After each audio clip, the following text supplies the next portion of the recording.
अस्सलामुअलैकुम, मैं हूं नूरुल आरफीन सिद्दीकी और आप देख रहे हैं आरफीन नामा। आज इस वक्त की जब आपसे गुफ्तगू का शर्फ हासिल कर रहा हूं, अजीब एक मखमसे में पूरी कौम फंसी या गिरफ्तार नजर आती है। अदलिया ने इंसाफ का लिबादा जुम्मे की नमाज से पहले तक तो उतार के फेंक दिया था। अदलिया अपने पूरे तमतराक के साथ, पूरी चौधराहट के साथ मिलिट्री इस्टेब्लिशमेंट के सामने आईबॉल टू आईबॉल आ गई थी। लेकिन इस वक्त जब मैं वीडियो बनाने के लिए बैठा हूं, जब मैं इस वक्त आपसे बात करने का शर्फ हासिल कर रहा हूं, अदलिया ने 180 डिग्री का यू टर्न जो है घसीट करके मारा है और ये बता दिया है कि गोया टेलीफोन कॉल आ चुकी है, वो जिसका बेसब्री से इंतजार था, किसी और को हो या ना हो, मुझे तो जरूर था। इससे पहले कल जो धींगा मुश्ती हुई है, मुख्तसर सा अहवाल उसके बताऊं कि मिलिट्री कोर्ट्स की फॉर्मेशन पर हुक्म इम्तना देने की इस्तदा जो है वो, यानी स्टे ऑर्डर देने की जो रिक्वेस्ट थी, उसको मुस्तरद कर दिया था अदालत ने।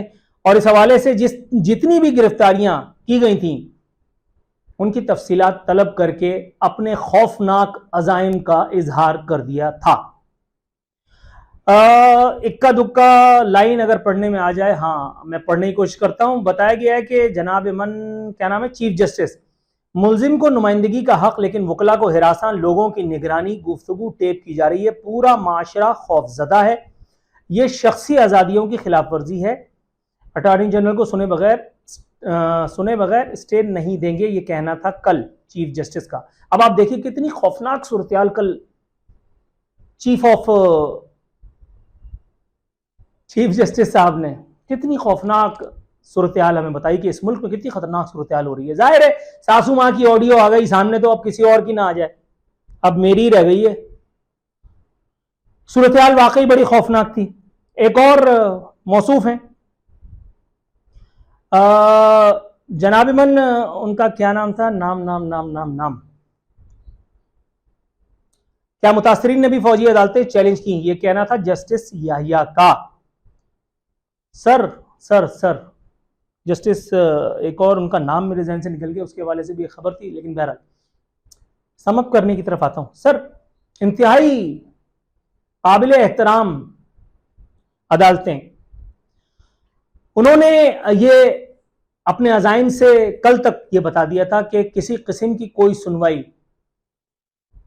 मिलिट्री कोर्ट्स में नहीं हो सकती किसी सिविलियन की।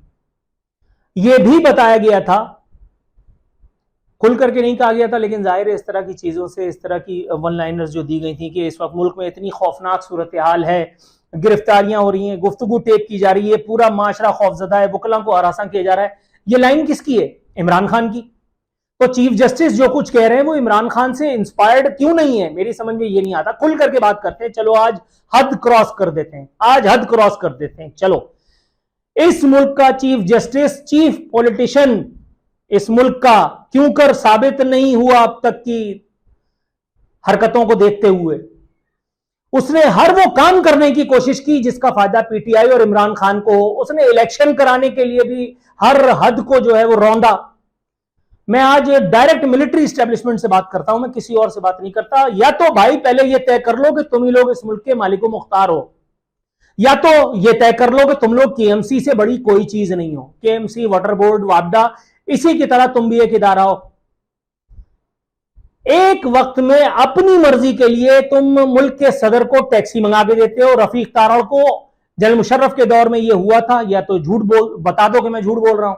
उसको टैक्सी मंगा करके दी थी गरीब को और कहा था कि चलते फिरते नजर आओ। उसके बाद आप मुल्क के चीफ जस्टिस और फलाना फलाना, चीफ एग्जीक्यूटिव और फलाना फलाना बन गए थे।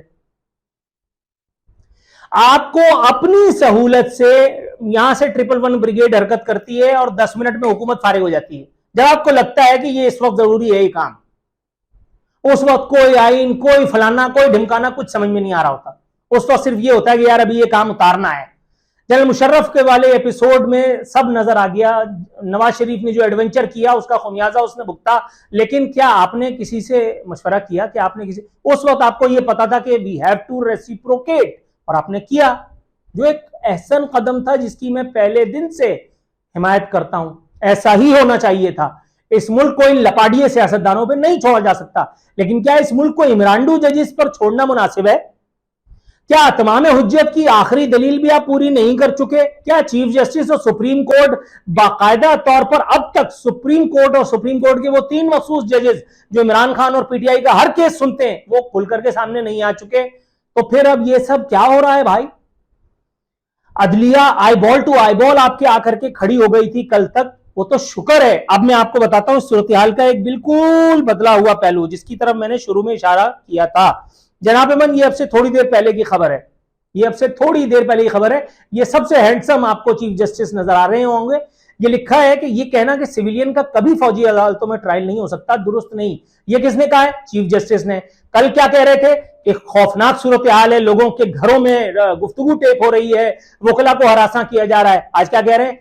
ये कहना गलत है कि सिविलियन का फौजी अदालतों में ट्रायल नहीं हो सकता।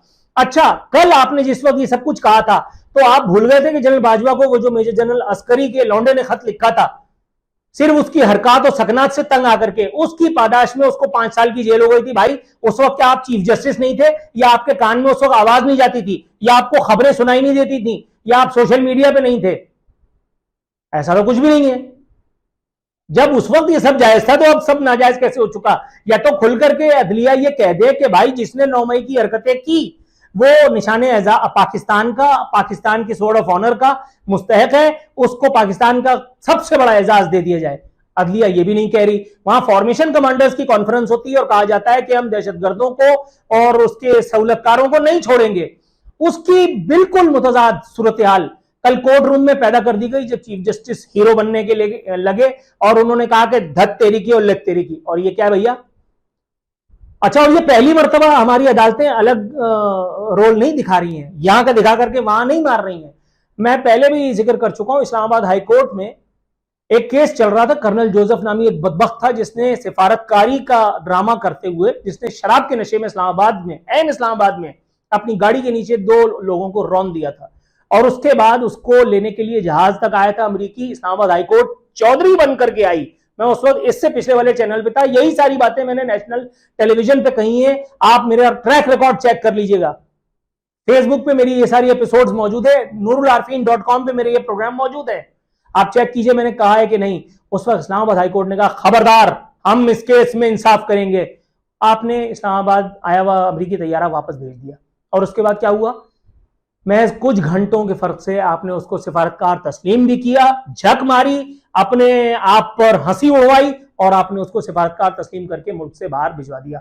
अगर आप पहले ये काम कर लेते तो मुल्क का कुछ फ्यूल बच जाता, पीआईए के एक तैयारे को जहमत ना उठानी पड़ती।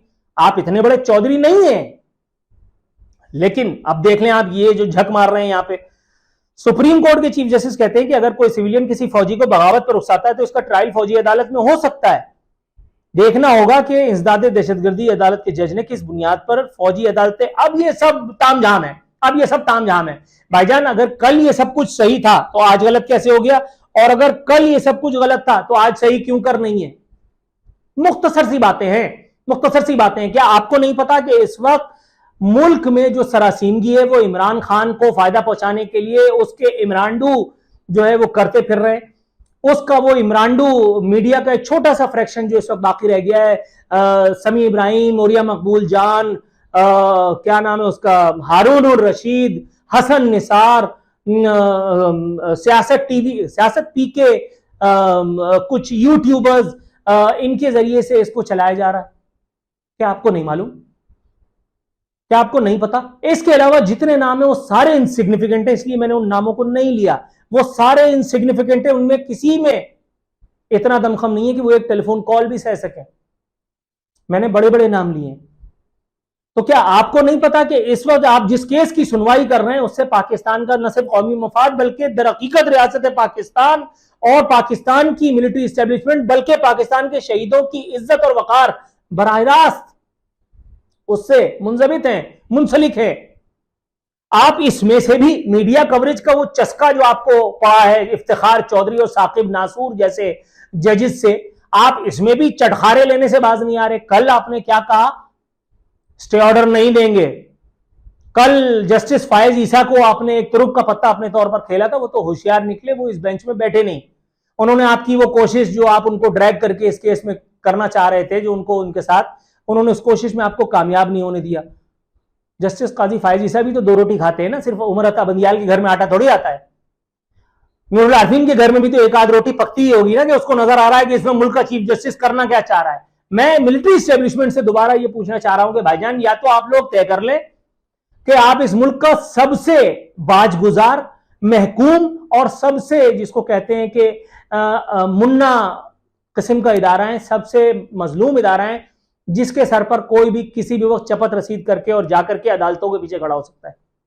या तो आपको यह तय कर लेना है कि इस केस के बतन में से फिर पाकिस्तान की रियासत, पाकिस्तान की हुकूमत, पाकिस्तान के इदारों की तौकीर की कोई एक सूरत ऐसी निकलनी है कि एक ऐसी लाइन वजह हो जाए कि किसी का बाप भी, चाहे चीफ जस्टिस हो, चाहे नूरुल आरफीन हो, चाहे इमरान खान हो, चाहे कोई और फन्ने खान हो, कोई उसको रौंद न सके, कोई उसको पामाल न कर सके।